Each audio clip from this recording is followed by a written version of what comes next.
not gonna forget you. Just like you're not gonna forget me. Gross. PTA is an eclectic writer when you consider the spectrum of his films, from like ultra camp of Inherent Vice to darker stuff like There Will Be Blood. I was wondering if you think there's a film tonally of his that you can most closely relate Licorice Pizza to. Oh my God, I think it kind of stands on its own.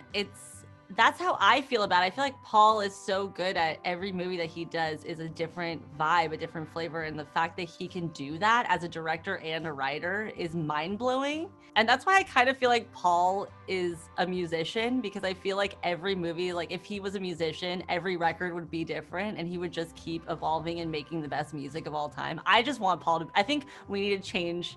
He'll be a musician, I'll be in acting, we'll change lives, we'll have a weird moment where we do like a Freaky Friday moment where he'll be a musician, I'll be an actor, because he would, if he played an instrument, I don't know if he plays one, I think he might play a little guitar.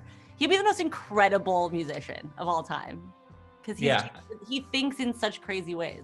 Your whole freaking family's in this, which is great. But y'all have never starred in a feature film, and then bam, your family's with Sean Penn and Bradley Cooper and Tom Waits. It's just like a wild Hollywood story. Were there any like starstruck moments from your family on set?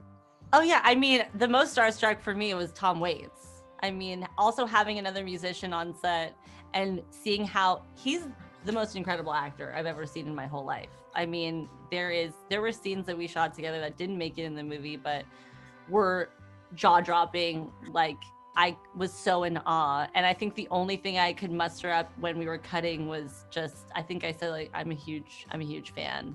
And I don't think he understands how much of a huge fan. I really played it down. I was like, I'm not gonna be the creepy person. That's because you have to sit next to me and tell me stories in this scene. But he was, I mean, everyone on the set was so nice to me and made me feel so comfortable. And I grew up watching everyone that was in this movie. So it was insane. Maybe you can be just like him, make the crossover. You know, he's worked with the Coen brothers too. Oh, I know. I mean, that's the dream. That's the dream. So he's the dream.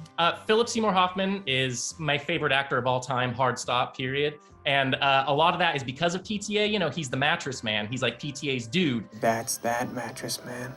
And so like it gets me emotional even thinking about the idea that Cooper's in this movie. So was there like a legacy-esque component, emotional component that you detected between him being on set and working with Paul?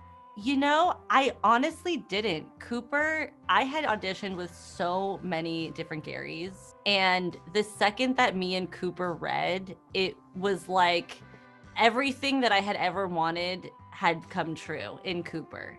I mean, I had read with so many people and we just didn't have a connection. Me and Cooper were lucky enough to kind of be friends before. I had met him two or three times before.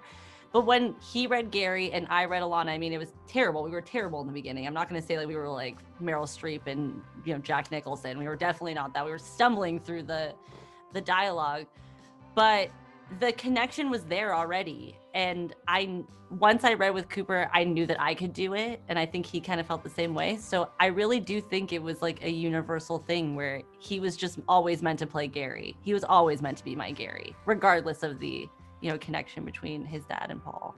Oh, getting emotional. I know, it makes me emotional. It's freaking amazing. He's so Hollywood good. story. He's so good. So good. It's been a delight. Thank you so much. I hope I get to talk to you again soon. Thank you so much.